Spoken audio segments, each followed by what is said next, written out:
dice Robert DG024. Qué bien, Vladimir Laguna, invitas a hablarnos de democracia. Un demócrata, entre comillas, que en el año 2002, siendo presidente de la Liga de Béisbol Profesional, se sumó a un paro insurreccional para sacar al gobierno Hugo Chávez. Tremendo demócrata, dice.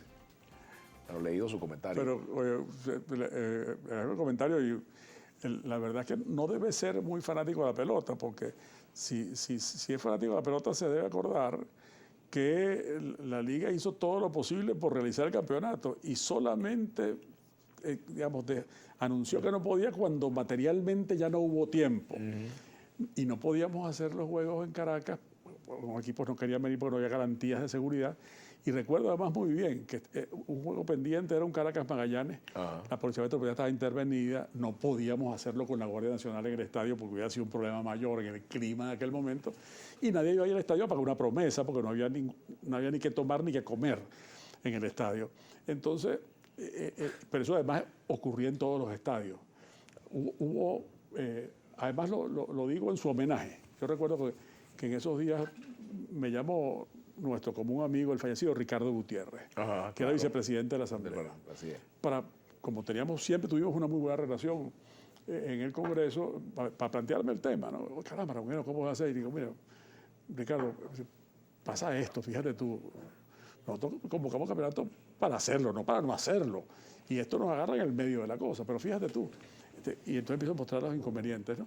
Y entonces me dice, ay, caramba, mejor como que es no hacerlo de verdad. Bueno, pues, porque es verdad. Entonces, claro, la gente que no es fanático de la pelota repite consignas, pero la verdad es que los que son seguidores del béisbol saben todo lo difícil que es hacer un campeonato. Fíjate tú que desde el gobierno se intentó, porque había una gente también avispaona, hacer una liga bolivariana desde el poder. Sí, lo recuerdo. Y entonces yo a la gente que me conoce digo, mira, eso no es tan fácil. Y efectivamente no es tan fácil. Yo le voy a decir lo que va a pasar, que unos avispados se van a meter unos reales y eso no va eso durará un poquito y después no dura. Bueno, es así, porque eso tiene su gracia. La Liga de Béisbol no tiene existiendo más de 70 años por juego. Es una institución del país. Esa es la verdad. Y bueno, ahí está, y que la final, está emocionante la final. Yo estoy eliminado. Sí. Yo no estoy en sabático. Yo pasé 6 años de sabático como cardenalero, que no podía pronunciarme en lo más mínimo. Yo estoy en la final, pues yo soy los Leones del Caribe. entonces ahora sigo están cayéndose batazos por Sí, todo el señor. hierro. Buenos juegos, han habido buenos juegos. Pero bueno, el y- juego no termina hasta que se acaba. Hasta en la política pasa eso, ¿no? Es que el béisbol y la política se parecen mucho. Se parecen mucho, sí. Se parecen mucho más, porque no hay el pito, no se termina por el transcurso del tiempo. Solo la proeza humana o el error humano hace que se termine un juego de pelota. Esa es la verdad. Bueno, por cierto que se cumplen hoy 106 años del nacimiento del presidente Caldera, y durante el momento en el cual se promovieron las reformas del Estado, el tema del referéndum estaba también discutiéndose. Eso no es un tema que nació en el chavismo, ¿no? No, inclusive en la reforma, proyecto de reforma constitucional de la comisión que presidió, y la comisión que presidió Caldera. Caldera, exactamente. Ahí había varias modalidades de referendo, es porque siempre hay, digamos, esa tensión entre la democracia representativa y sus virtudes y limitaciones y la democracia directa, la participación. Entonces, la consulta a la ciudadanía directa es una herramienta que estaba allí, ¿no?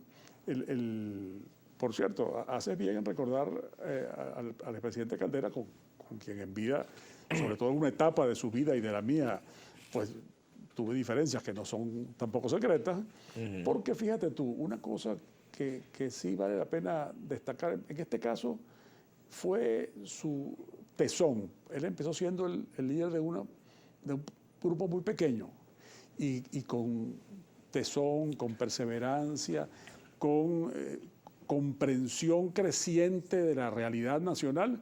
Ese partido fue creciendo y bueno, le permitió llegar a la presidencia la primera vez y después como disidente otra vez volver, ¿no?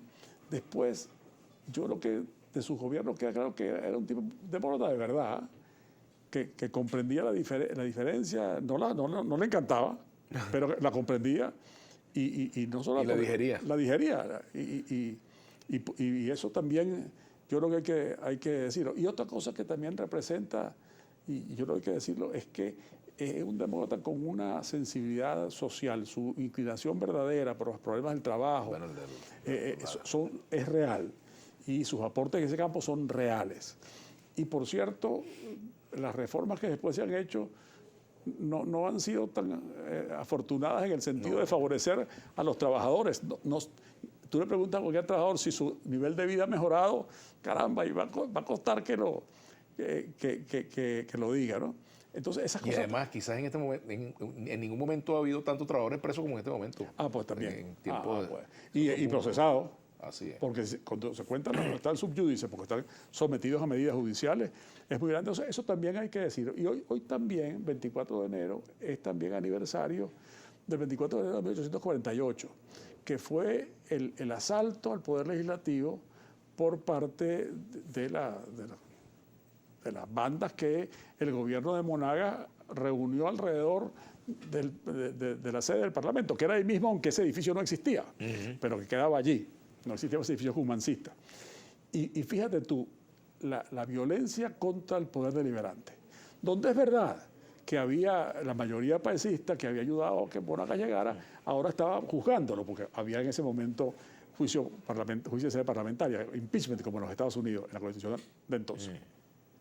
Sin embargo, el que en lugar de buscar la vía legal para resolver ese problema, se usara la violencia para someter al Congreso, de ahí en adelante lo que hizo fue abrirse la puerta para toda la violencia del siglo XIX venezolano, que fue terrible al punto que solo concluyó en la batalla de Ciudad Bolívar en 1903, con una batalla que tuvo 1000 y tantas bajas, una cosa que uno dice de la guerra civil, eso es una barbaridad, eso no eran escaramuzas, ¿no? Entonces, toda esa violencia pudo haberse evitado si la Constitución de entonces se hubiera cumplido y si se hubiera dirimido en el ámbito de la Constitución las diferencias. Eso siempre es una lección. Eso siempre es una lección que los venezolanos tenemos que tener presente. Y entonces, tanto en el recuerdo de Caldera como en el recuerdo de este hecho terrible del 24 de noviembre de enero. De enero de 1848, el de noviembre también es otro recuerdo luctuoso. En esas dos recuerdos creo que hay lecciones de que el camino es el de la democracia. Y además que yo podría decir que no siempre, o sea, la puerta de la violencia puede estar cerrada, pero no siempre tiene la llave pasada, ¿no? No, y además que vas la tumba, la violencia por definición puede tumbarla. Y nunca puede decirse, esto más nunca va a pasar. Es elección del mundo, es elección del mundo, que dice, oye, no, esto ya quedó en el pasado, ojalá. No estamos aquí invocando la violencia. No, es lo contrario. Lo digo porque... No, es que lo que estamos haciendo es exactamente lo contrario. Así es. Exactamente lo contrario. Es advirtiendo. Así es. Es advirtiendo. El camino, cuando se violenta la Constitución, cuando se impide a la gente el ejercicio de su derecho, pasan esas cosas. Y por eso yo invoco el recuerdo de Caldera, que era un tipo que con gran tesón y gran perseverancia nunca se apartó de ese camino. A mí yo me recuerdo que una anécdota que contaban mucho en el momento que la Junta Militar del Gobierno llamó a la elección de Copey. No se quiso incorporar a la constituyente del 52 por el fraude que había habido. Y el principal, digamos, dañado había sido Villalba, que había sacado la mayoría. Y pensaban que Caldera no se quiso sumar. ¿Por qué? Porque se había violentado. En ese momento, algunos pensaban el negocio de meterse en el gobierno y tener unos ministros con Pérez Jiménez, que alguna gente lo hizo. Él miró más allá y dijo, no, esto no se puede, y siguió adelante.